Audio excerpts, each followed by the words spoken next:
Ok. Vamos lá. Hoje a gente vai dar uma continuada naquela conversa que a gente estava tendo sobre célula na semana passada. Só que hoje a gente vai falar especificamente sobre membrana plasmática. Então, vamos lá. Aí, só para dar uma lembrada, a membrana plasmática é quem vai estar envolvendo ali a célula. Ela que vai estar envolvendo todo o citoplasma, guardando tudo lá dentro. E ela vai estar presente em todas as células. Então, célula procariótica, eucariótica, animal e vegetal. Em todas as células a gente vai ter a membrana plasmática lá. Aí aqui algumas características gerais. Tudo bem, Horácio? Sobre a membrana para a gente saber.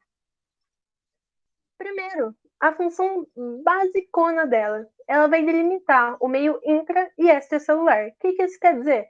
Ela que vai dizer pra gente o que é dentro da célula, o que é fora da célula. E a gente vai ver também que ela tem uma permeabilidade seletiva. O que isso quer dizer? Aquele mesmo papo também que a gente já teve. É ela quem vai dizer pra gente o que entra na célula e o que sai da célula. A célula tem esse controle, não é tudo que está ali no meio que passa para dentro e para fora na hora que quiser. E quem faz esse controle para manter o ambiente lá certo para ocorrerem as reações vai ser a membrana. Aí aqui algumas informaçõezinhas mais novas. Primeiro, ela é uma bicamada fosfolipídica. O que isso quer dizer? Bicamada, duas camadas. Então a gente tem essa camadinha aqui e essa camadinha aqui. Uma aqui, uma aqui. Fosfolipídica, porque ela é formada de fosfolipídios. A gente vai ver já um pouquinho mais sobre os fosfolipídios. Ela é lipoproteica. O que isso quer dizer? Ela é formada de lipídios e proteínas, principalmente. Então, os lipídios é tudo que a gente está vendo aqui em laranjinha e azul. E essas coisas verdes são as proteínas, que vão estar associadas também aí na membrana. Essas proteínas, quando elas, igual essas aqui da imagem, vocês veem que elas passam de um lado para o outro para a membrana? Esse tipo de proteína que atravessa a membrana vai ser chamada de proteína integral ou permease. Mas a gente também vai ter algumas proteínas que elas vão ficar só em uma camada. Então, por exemplo, ela ficaria só aqui em cima ou só aqui embaixo. Esse tipo de proteína é chamado de proteína periférica. A gente vai ter os dois tipos distribuídos aí pela membrana. E a última característica aqui, muito importante, que vocês também vão ouvir falar muito em questões no geral, é que a membrana ela não é estática, ela é fluida, modelo do mosaico fluido. O que isso quer dizer? A membrana ela não é uma coisa parada, pum, envolveu a célula e fica lá como se fosse um pote. Ela é fluida, ela se mexe. E as coisas que estão aqui na membrana, elas também não são fixas. Elas vão se mexer. Então, essa proteína está aqui, daqui a pouco ela troca de lugar, vem para cá, ela volta para cá. Os fosfolipídios é a mesma coisa. Esse fosfolipídio troca de lugar com esse, muda de lugar com esse. Então, a membrana ela está sempre em movimento, ela é fluida. Ela nunca é estática. Certo? Então, coisas mais importantes para lembrar sobre a membrana. Bicamada fosfolipídica, lipoproteica, ela é fluida e tem permeabilidade seletiva. Aqui falando um pouquinho mais sobre os fosfolipídios. O que são essas moléculas? Um desenho básico de um fosfolipídio é isso daqui. Uma cabeça e duas perninhas. A cabeça do fosfolipídio, ela tem fosfato. E esse fosfato aqui dentro vai deixar essa cabeça polar. E aí, se vocês lembrarem da aulinha de bioquímica, a gente sabe que quando as coisas são polares, elas têm afinidade com a água, elas se dão bem com a água, então elas são hidrofílicas. Essa palavrinha aqui, fílica, quer dizer isso, ela se dá bem, interage bem com a água. As caudas são formadas de ácidos graxos. Esses ácidos graxos, eles são bem apolares, então eles vão ser hidrofóbicos. Hidrofóbico, ele não gosta de água, não vai se dar bem com a água. E aí, você também já lembra que o que a gente tem de apolar no nosso corpo? Lipídio. Então, as perninhas do fosfolipídio vão se dar muito bem com lipídio, porque elas são apolares. E as cabeças vão se dar bem com a água. Ou seja, o fosfolipídio ele vai ser uma coisa que a gente chama uma molécula anfifílica ou anfipática. O que isso quer dizer? Quer dizer simplesmente que ele tem uma parte polar e uma parte apolar. Então, fosfolipídio anfipático, uma parte polar, uma parte apolar. E aí, deixa eu voltar aqui um pouquinho, para vocês verem a disposição dele na membrana. Ó.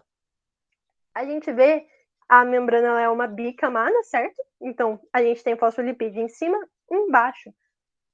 Mas a parte apolar está sempre voltada para o meio.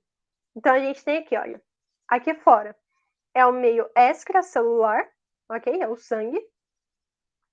Aqui dentro é a célula. Para fora fica a cabeça polar, para dentro da célula também fica a cabeça polar. E aqui no meio fica a parte lipídica. E aí, qual que é a importância da gente ter essa parte apolar aqui no meio, essa parte lipídica? É ela que vai delimitar para a gente. Imagina se tudo isso daqui fosse polar, se desse bem com a água. Não ia ter nada barrando, não ia ter uma barreira que impedisse as coisas que estão fora de entrar lá dentro. Mas a gente também não poderia ter tudo só feito de lipídio, tudo só polar. Porque aí o nosso meio, tanto o meio interno dentro da célula quanto o meio externo, eles são ricos de água. Então, se a membrana não se desse bem com água, ela não conseguiria ficar ali dentro. E aí, por isso que a gente tem uma parte apolar e uma parte polar. A parte polar interage com a água dentro e fora, e a parte apolar vai delimitar pra gente o que é dentro e o que é fora. Aqui, uma outra estrutura que a gente pode ter na membrana é o glicocálix ou glicocálice, vocês vão ouvir falando dos dois jeitos. E o glicocálix são carboidratos que vão estar presentes aqui, olha, em cima da camada de fosfolipídios, mas só nos animais, ok? Só célula animal tem glicocálix. Esse glicocálix ele vai ter algumas funções. Ele vai ter proteção mecânica, então é uma camadinha a mais para dar uma proteção para essa célula. A adesão celular ele ajuda uma célula a se fixar na outra. E reconhecimento celular. Reconhecimento celular é o seguinte: quando uma pessoa faz um transplante de órgãos, a gente tem que achar alguém que é compatível, certo? O que as pessoas avaliam para saber se essas pessoas são compatíveis? Isso daqui, o glicocálix. O nosso corpo ele vai ter células que vão ser capazes de reconhecer essa estruturinha aqui. E essa estrutura é diferente para cada pessoa. Então aqui, olha, ele é geneticamente determinado. O glicocálix muda de pessoa para pessoa. Por isso que é muito difícil você achar pessoas com órgãos compatíveis. Porque é muito difícil você achar pessoas que tenham as mesmas moléculas. E aí, o que acontece quando uma célula que não tem o mesmo glicocálix que o seu, que tem um glicocálix diferente, entra no seu corpo? O seu sistema imune, ele vê aquilo e ele acha que é um invasor e não deixa de ser. Ele sabe que aquilo não é do seu corpo. E aí, a gente tem as reações de rejeição nos transplantes. Então, a gente vai sempre avaliar os glicocálix. E aqui também, olha, dá para ver mais bonitinho a bicamada, ok? Uma partezinha de cima e uma de baixo. Agora vamos conversar um pouquinho sobre especializações da membrana. O que é especializações da membrana? Bom, a gente tem visto até agora o modelo lá basicão de célula. Mas cada célula do nosso corpo ela vai ter uma função diferente. Então, elas vão meio que se adaptando e se modificando para atender essas diferentes funções. E a membrana vai ter alguns tipos de especialização. A gente tem muita especialização de membrana, gente. Agora a gente vai dar um foco maior para 3. Interdigitação, desmossomos e microvilosidades, que são as que são mais cobradas mesmo. Interdigitação. Vão ser aqui, olha, dobramentos na membrana que vão permitir um encaixe maior com as células vizinhas. Então, a interdigitação é isso daqui, olha, essas invaginações na membrana. Elas vão funcionar como se fossem dedos entrelaçados mesmo. Se você só encostar uma mão na outra, é muito fácil de deslizar, não fica firme. Se você encaixa, dá muito mais firmeza, dá muita mais aderência. Então, é justamente essa mesma lógica dos dedos entrelaçados. Se você só colocar, passa muito fácil. Quando você entrelaça, quando você aumenta esse contato, é muito mais difícil para você separar. Então, para isso que vai servir aí as interdigitações. Os desmossomos, eles são filamentos proteicos que se ligam a outros filamentos na célula adjacente, ou seja, na célulazinha que está do lado, aumentando a adesão. Então, o desmossoma ele também vai servir para segurar melhor uma célula na outra. O desmossomo é esse daqui que está em azul, certo? Então, ó, isso daqui é uma célula, isso daqui é outra célula. Aqui, no caso, está mostrando só a membrana das células. Então, o desmossomo de uma, que é uma proteína, se liga no da outra e eles se prendem ali, olha, como se fosse um tic-tac. E isso daqui que vocês estão vendo em rosa, vermelho, é o citoesqueleto da célula. Então, o desmossomo ele vai se ligar no desmossomo da outra célula, da célula ao lado, e eles estão presos ao citoesqueleto. Então, você prende totalmente uma célula à outra. Eles também vão estar servindo aí para manter as células juntinhas. E aí, por fim, a gente tem as microvilosidades. O que são as microvilosidades? Aqui. Projeções da membrana que aumentam sua área de absorção. São essas curvinhas aqui, olha, na membrana, essas projeções. E aí, como já está dito ali, elas vão ser para aumentar a área de absorção. Pensa comigo. Olha o quanto de membrana eu tenho aqui, olha, contornadinho em azul. Se isso fosse reto, liso, eu teria só isso daqui, olha. Então, quando eu tenho essas microvelocidades, essas projeções, eu tenho muito mais área para absorver. Então, essas células com microvelocidades, elas vão ser muito características do intestino.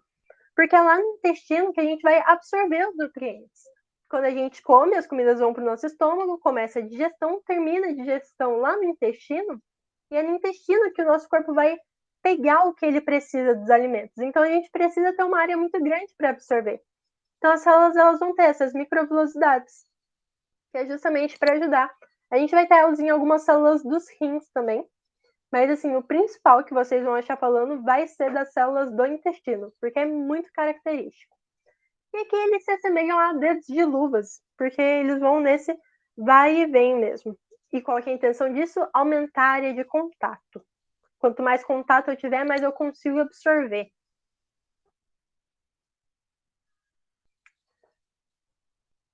De especialização, gente, é isso. E agora a gente conversa um pouquinho sobre transporte pela membrana.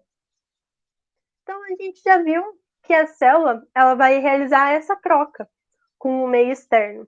E quem vai estar moderando isso vai ser a membrana plasmática. É ela quem escolhe o que entra e o que sai. E a gente já sabe também que essa característica tem um nome, que é permeabilidade seletiva.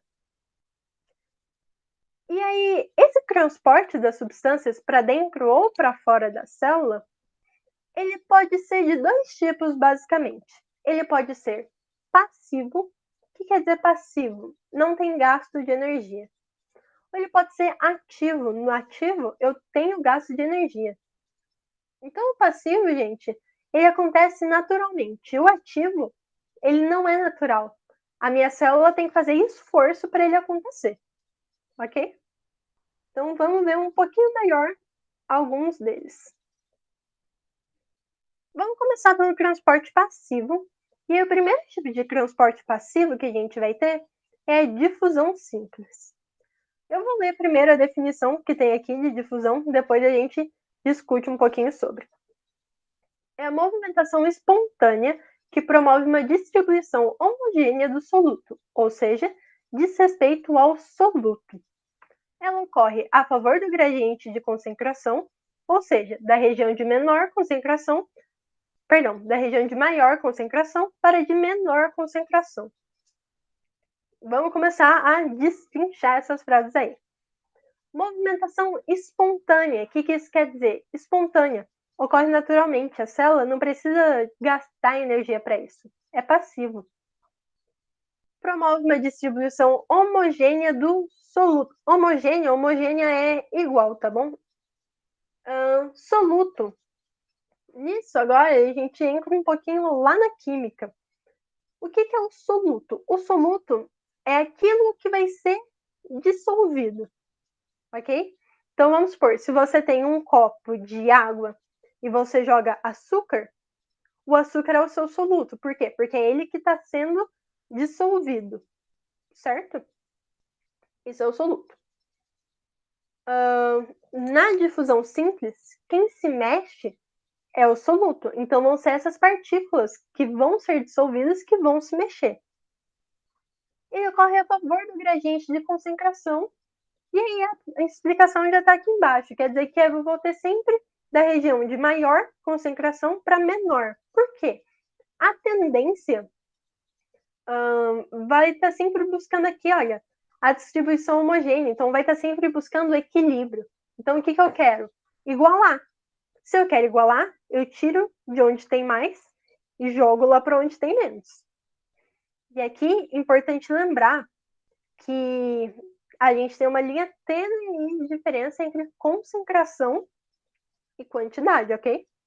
Então, por exemplo, se eu tiver 5... Deixa eu pensar. Se eu tiver 5 moléculas de açúcar em 500 ml de água e em outro pote eu tiver 10 moléculas de açúcar em 600 ml de água, qual que está mais concentrado? O segundo? A concentração, ela não necessariamente vai estar ligada ali com a quantidade. Meu exemplo foi meio ruim, né? Desculpa, gente. Eu vou tentar pensar em um melhor até o final da aula e eu dou ele de novo. Mas sempre lembrar que a concentração e a quantidade, elas vão estar sim relacionadas, mas elas não querem dizer a mesma coisa. E a difusão simples, ela pode ocorrer em toda extensão da membrana, ou seja, na membrana inteira ali. Aqui tem um desenho. E um exemplo de onde ocorre a difusão simples no nosso corpo é a troca gasosa nos alvéolos pulmonares. Então, vamos lá. Região de alta concentração, membrana, baixa concentração. O soluto, ele vai sair de onde está muito concentrado e ir para onde está pouco concentrado. É isso a difusão. No caso aqui dos alvéolos pulmonares, o que vai acontecer? Imagina, o sangue chegou lá no pulmão para ter a troca gasosa. Então, o seu sangue, quando ele chega lá, ele tem pouquíssimo oxigênio. Está com pouco oxigênio. E o ar que você acabou de inspirar está cheio de oxigênio. O que acontece? Difusão. O oxigênio que está no ar começa a entrar no seu sangue. Por quê? Porque está com baixa concentração, certo?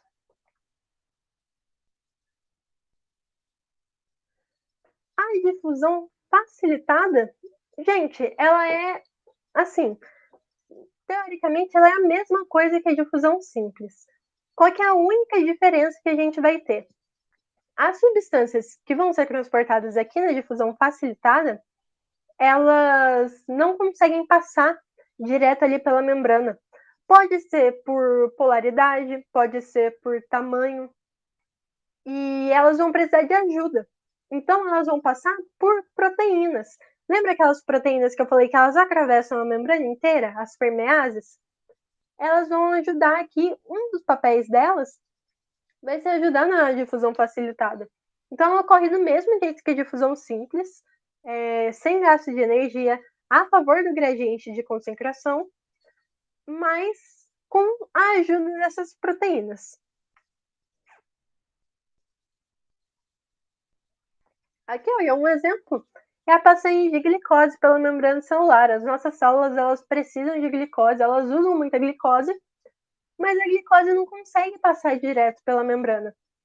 Então a gente vai ter proteínas, como se fossem canais mesmo, que vão deixar essa passagem aí da glicose. E essas proteínas, gente, elas são específicas. Então, por exemplo, eu tenho uma proteína que só vai deixar passar glicose. E aí, se chegar um sulfato lá, não vai poder passar, porque é específico. Aqui, então, tem um exemplo, a membrana, uma proteína que atravessa a membrana e o soluto se move da região de maior, para de menor concentração. Então, lembrando de novo que aqui na difusão, a gente está falando do soluto, a gente está falando das partículas, são elas que se mexem. A osmose, ela vai ser bem parecida com a difusão e costuma ser um pouco confuso, então eu vou tentar explicar para vocês entenderem. Qual que é a diferença, assim, basicona? E a mais importante entre a difusão e a osmose. Na difusão, lembra que a gente falou que quem estava se mexendo eram as partículas aqui? Na osmose, ao contrário, as partículas não vão se mexer, elas vão ficar paradas. E quem é que vai se mexer? É o solvente. Solvente, gente, na maior parte das vezes, vai ser água. Então, quem vai se mexer aqui na osmose é a água. As partículas vão ficar lá no lugar onde elas estavam. Então, vamos lá. Osmose é o transporte do solvente, na maior parte das vezes, água, por uma membrana semipermeável, partindo de uma solução hipotônica, de menor concentração de soluto, para uma solução hipertônica, maior concentração de soluto.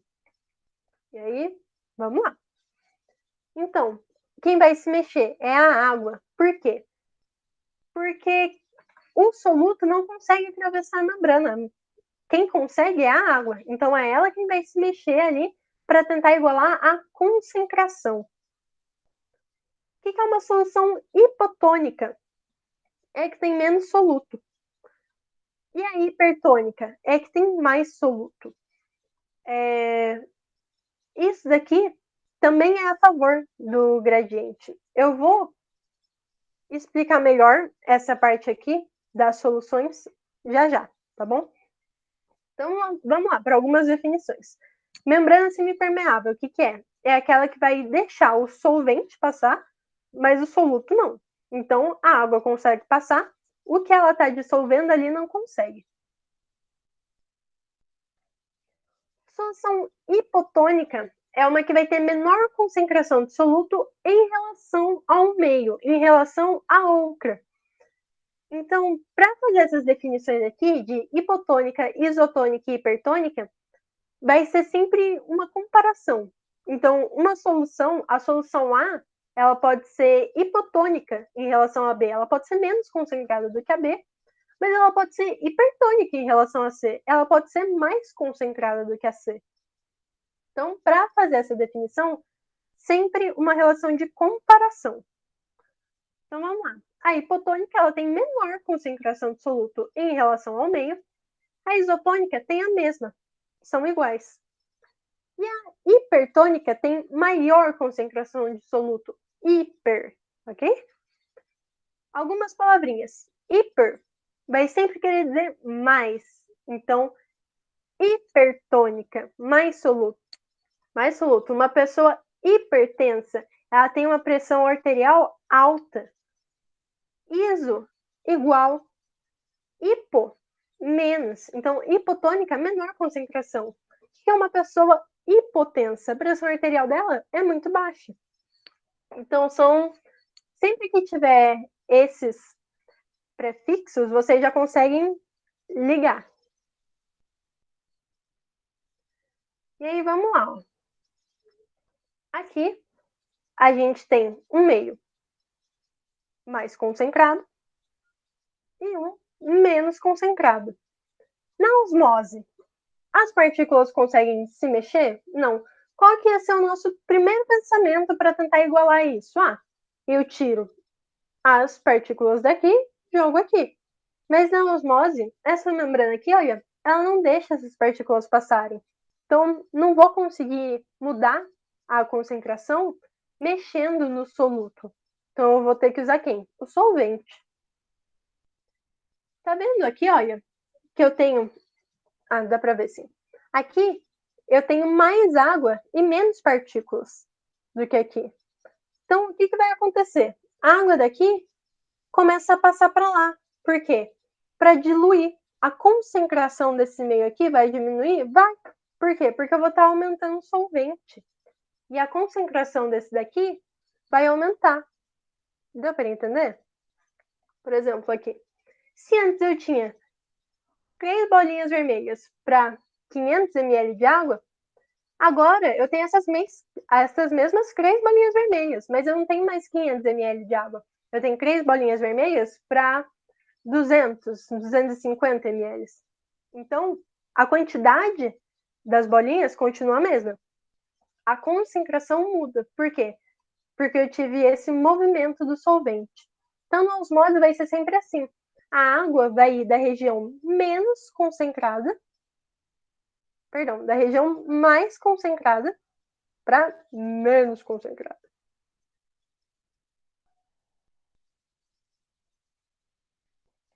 E aí aqui, algumas coisinhas costumam aparecer bastante em questão também. Osmose na célula animal. Isso que a gente tem aqui é uma hemácia, ok? Então, o que acontece com a hemácia quando ela está no meio isotônico? Vai entrar água e a mesma quantidade de água que está entrando nela está saindo, porque as concentrações do meio e dentro da célula são iguais. Então, nada muda, ela continua a vida dela ali normal. Quando a hemácia está no meio hipotônico, ou seja, no meio menos concentrado do que ela, o que acontece? A água vai começar a entrar nela, porque ela está mais concentrada, certo? Para tentar igualar essas concentrações, a água começa a entrar lá. O que vai acontecer com essa célula? Ela vai inchar, e no caso aqui das células animais, ela provavelmente vai estourar, se ela não igualar a concentração logo. Porque a membrana plasmática, ela é sensível. Então, se você começa a inchar, uma hora vai estourar. No meio hipertônico, ou seja, aqui fora, está mais concentrado do que dentro na célula. O que vai acontecer? A água vai começar a sair. Por quê? Para tentar igualar as concentrações. Se aqui fora tem muito, então eu vou jogar água lá para tentar diminuir. A célula vai secar, vai ficar murchinha. Na célula vegetal, vai acontecer, gente, a mesma coisa. Meio isotônico. Entra água, sai água normalmente. Uma coisa é, aqui, ó, a gente consegue ver bem a mudança de formato na célula. Coisa que não acontece aqui. O formato da célula em si, ele quase não vai mudar. Por quê? Porque aqui a gente tem a parede celular. A parede celular, ela é rígida. Então, por mais que aqui, olha, o citoplasma diminua ou aumente, a parede celular ela não vai se mexer muito. Então, nas células vegetais, que tem a parede celular, não vai acontecer a lise, as células não vão chegar a estourar. Vai aumentar, sim, mas não vai estourar. Então, meio isotônico, entra e sai a mesma quantidade de água, porque a concentração está igual. Nada muda. Meio hipotônico, lá fora, está menos concentrado do que aqui dentro. Então, começa a entrar mais água para tentar igualar essa concentração. Começa a entrar mais água, essa célula vai inchar. O vacúolo dela, ó, começa a ocupar um espaço grande da célula. Ela vai estourar? Não. Por quê? Porque a parede celular segura. E no meio hipertônico, lá fora está muito concentrado. A água vai começar a sair. Por quê? Para tentar também igualar essas concentrações. E aí a célula ela vai murchando o citoplasma Vai mudar o formato? Não. Por quê? Porque quem define o formato é a parede celular. E ela não vai sofrer muitas alterações, não, por conta da osmose. Tá. Vou falar isso depois. Todos esses que a gente viu até agora, então, difusão simples, difusão facilitada e osmose, são transportes passivos, ou seja, ocorre naturalmente, gente, sozinho. Agora a gente vai ver o transporte ativo. O que é o transporte ativo? Ele vai gastar energia. Então, eu vou precisar de esforço para fazer isso acontecer. E aí, algumas características dele. A primeira, ele gasta energia. Ele é ativo. Eu vou precisar de esforço na minha célula para aquilo acontecer. E por que eu vou precisar de esforço? Porque ele vai ser contra o gradiente de concentração. O soluto, então, ele vai querer ir do meio menos concentrado para o mais concentrado. E a gente... Ai, tá escrito errado aqui. Enfim, depois eu arrumo. Lá na difusão, ela seguia esse caminho. Então, eu saía de onde estava mais concentrado e ia para onde está menos, para tentar igualar. Aqui não.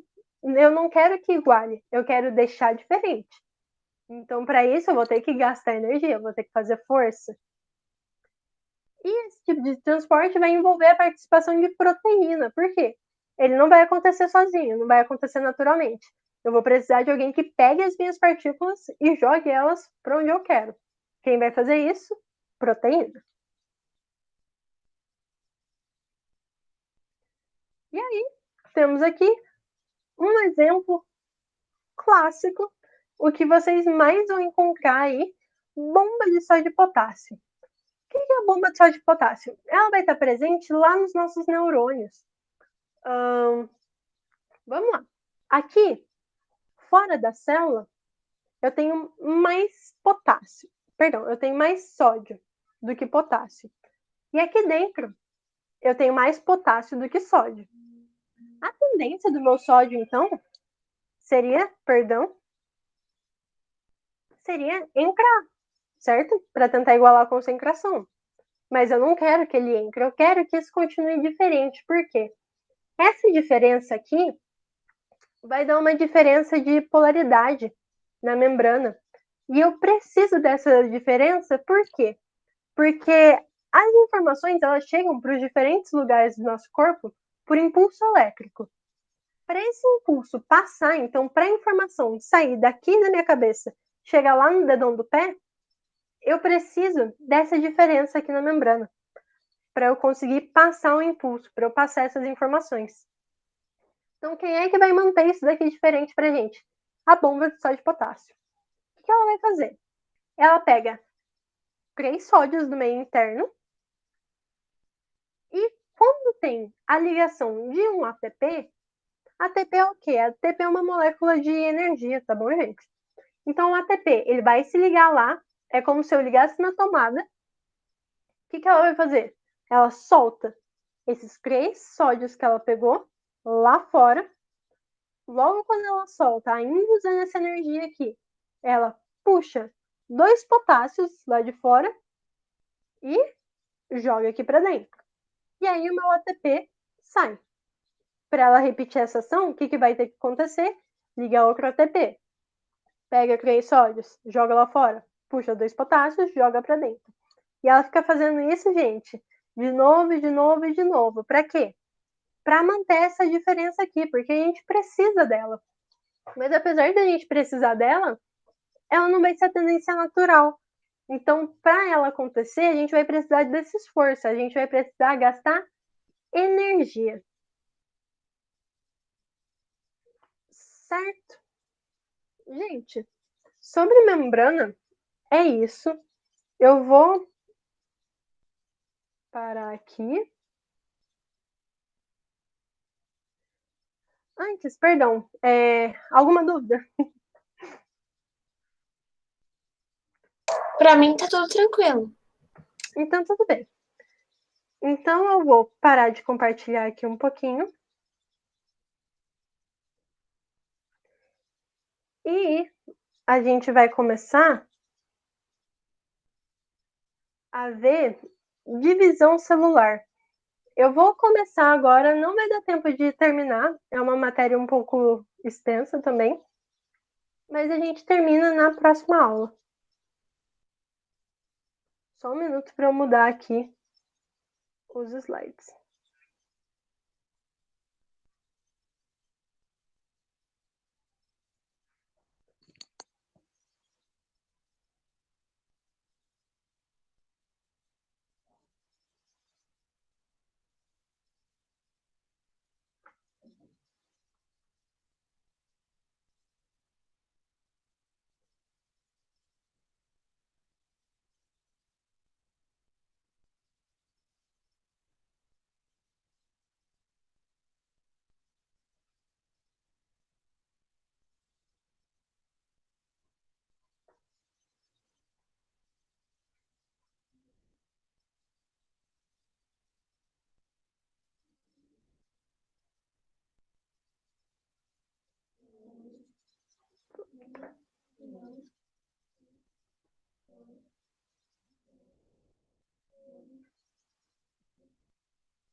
Peraí que tá pensando aqui.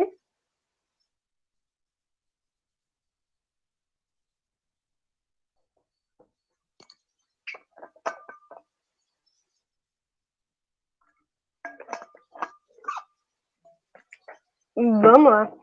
Divisão celular, mitose e meiose. As nossas células, elas precisam se dividir. Você cresce muito desde o período que você nasceu. E quando você cresce, as suas células elas não aumentam de tamanho, elas vão continuar do mesmo tamanho ali. O que vai mudar? Vai aumentar a quantidade de células. Então, para essas células aumentarem de quantidade, elas precisam se dividir, elas precisam se reproduzir. E essas divisões vão ser de dois tipos, mitose e meiose, e a gente vai ver um pouquinho sobre elas. Antes, vamos conversar um pouquinho sobre algumas noções de núcleo e DNA que a gente precisa ter. A gente já teve uma conversa sobre célula, a gente já teve uma conversa sobre membrana, e agora a gente vai ter uma conversinha bem basiquinha sobre núcleo. Então, a gente já viu que o núcleo ele vai ser esse centro de comando da célula, é ele que vai mandar. O núcleo, é ele quem manda, por quê? Porque é ele quem guarda o material genético. Seu material genético vai ser como se fosse o seu manual de instruções, é ele que vai dizer tudo sobre como o seu corpo funciona. Então, o núcleo ele vai ser envolvido por uma dupla membrana, que é a carioteca, e o interior dele ele vai ser preenchido por um colóide chamado de nucleoplasma. O nucleoplasma ele vai ser como se fosse um citoplasma, mas ele é do núcleo. Então, nucleoplasma. E aí, o que é cromatina? Cromatina vão ser o DNA mais proteínas estonas. O que isso quer dizer? Gente, nosso DNA ele é enorme. Se você fosse ter uma fita de DNA, ela não ia caber dentro da célula. Então, a gente tem o quê? Proteínas estonas. São umas proteínas, são como se fossem umas bolinhas. E elas vão enrolar o DNA. Então, seu DNA, ele não está esticado na célula. Ele está todo enroladinho, todo engruvinhado. E aí, ó, essa cromatina, a cromatina então vai ser isso, vai ser essa junção de DNA mais proteínas. E essa cromatina, ela pode estar condensada ou descondensada. O que isso quer dizer? Ela pode estar muito enrolada ou pouco enrolada. Meu DNA ele vai ser guardado enroladinho. Quando eu preciso de alguma informação que está lá, essa parte desenrola para minha célula usar essa informação. Depois que eu usei, enrola de novo, como se fosse um pergaminho mesmo. Você precisa dele, para ler o que está lá dentro, você abre. Depois que você terminou, você fecha. É assim que vai funcionar o DNA. Então, essa cromatina ela vai estar condensada ou descondensada, dependendo ali do momento. E os cromossomos, eles vão ser a cromatina, mas vai ser enroladinho, vai ser o grau máximo de condensação, vai ser o máximo que essa cromatina consegue se enrolar. E quando é que a gente vai achar cromossomo? Só durante a divisão celular. A gente vai ver mais especificamente quando. A célula humana, ela tem 46 cromossomos. Então, todos os seres humanos têm 46 cromossomos, todo ser humano normal. E aí a gente vai ter algumas doenças e afins que podem acarretar em perdas.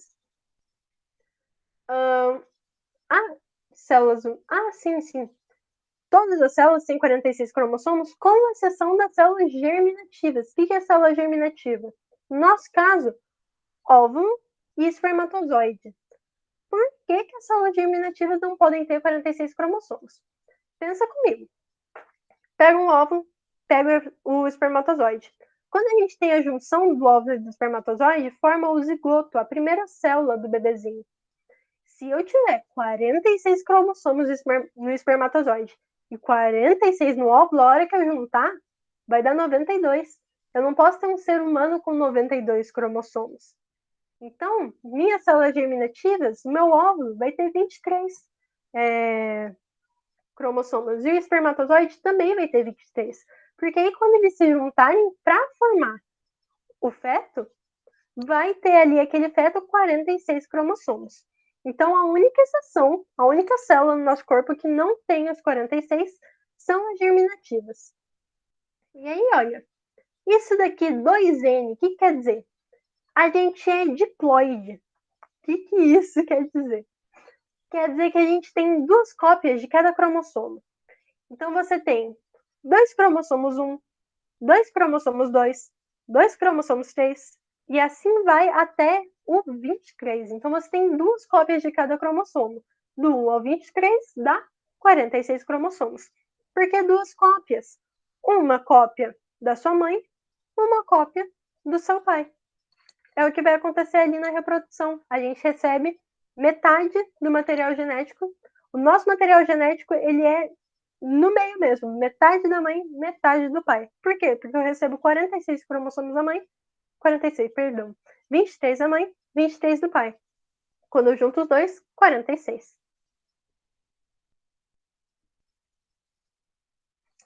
Aqui. E aí os cromossomos, quando eles vão estar esse formatinho, que é o que a gente mais vê de cromossomo, a gente só vai achar ele durante a divisão celular. Por quê? Na divisão celular, os cromossomos eles vão se duplicar, certo? Quando eles estão duplicados, eles vão se ligar por essa bolinha aqui, que é o centrômero. O que ele vai fazer? Ele vai ligar essas 2 cromátides aqui. Aí, cada partezinha aqui é um braço. Então, braço menor, braço maior. Essa parte do braço não é importante, não. O centrômero, sim. Então, o centrômero, ele é a bolinha que vai juntar as 2 cromátides. Essas 2 cromátides que estão ligadas pelo centrômero, a gente vai chamar elas de cromátides irmãs, certo? E aí, aqui, olha, esses cromossomos podem ser metacêntricos, submetacêntricos ou acocêntricos. O que isso quer dizer? Metacêntrico, o centrômero está aqui no meiozinho do cromossomo. Submetacêntrico, ele vai estar quase na metade, então ele vai estar um pouquinho mais para cima, um pouquinho mais para baixo. E o acocêntrico, ele vai estar muito próximo da extremidade, então ele vai estar quase lá em cima ou quase lá embaixo. Um braço vai ser muito maior do que o outro. Certo. E aí a gente começa a falar agora um pouco sobre ciclo celular. Ciclo celular vão ser as diversas modificações que vão acontecer na célula durante a vida dela. E a gente vai ter 2 grandes fases, a intérfase e a divisão celular. Então, o que é a intérfase? Ela é toda a vida da célula até ela se dividir. Ela vai ser a maior parte ali da vida da célula. Dá até para ver aqui, olha, no caso, tudo que está em laranja é intérfase. E a divisão celular, no caso aqui está a mitose, mas também pode ser a meiose, é só esse espacinho amarelo. Então a intérfase vai ser a maior parte da vida da célula, vai ser quando ela vai estar trabalhando, cumprindo a função dela.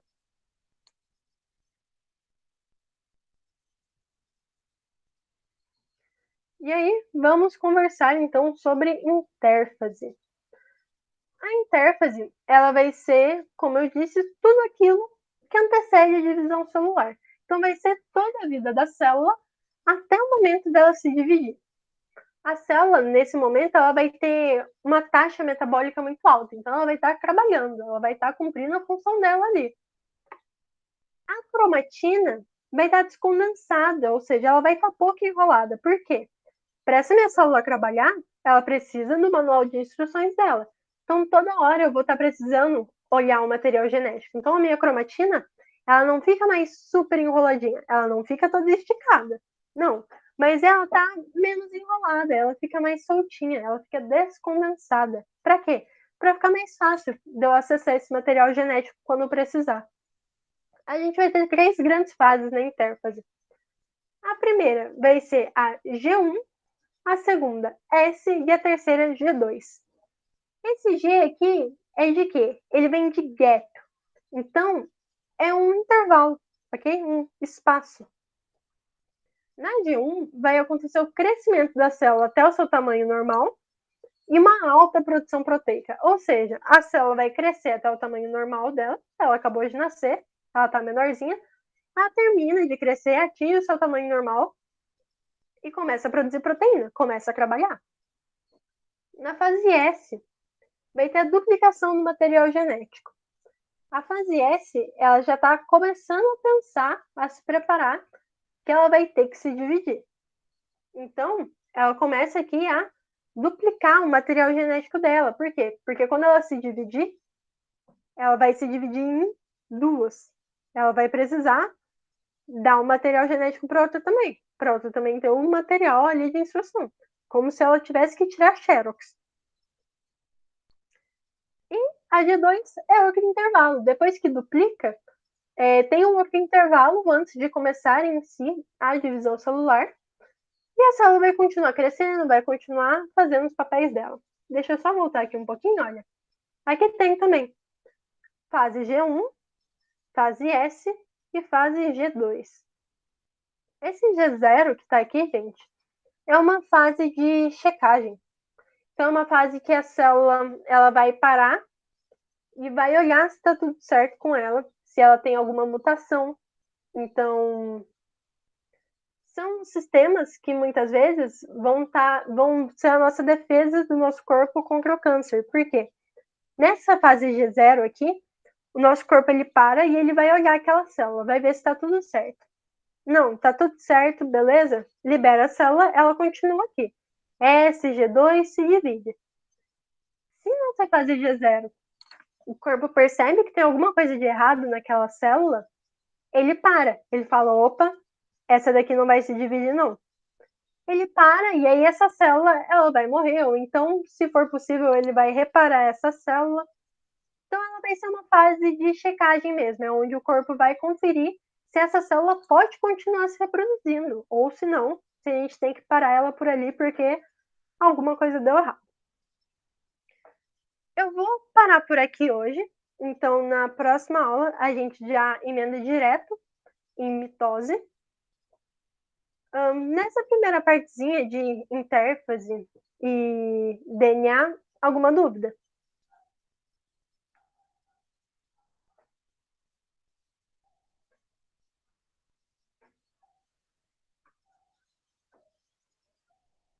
Vou considerar que está tudo certo.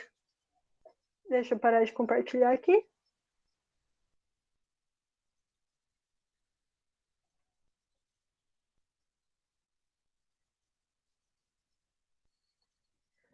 Gente, é isso por hoje. Muito obrigada por terem acompanhado a aula, obrigada pelos ouvidinhos. Qualquer dúvida podem me procurar. Eu vou hoje mesmo já deixar os slides lá no Classroom. Os slides dessa parte de divisão, eu vou colocar ele inteiro lá, então até se vocês quiserem dar uma olhadinha antes da próxima aula, fiquem à vontade. É isso. Muito obrigada e eu vejo vocês na próxima aula. Tchau, tchau.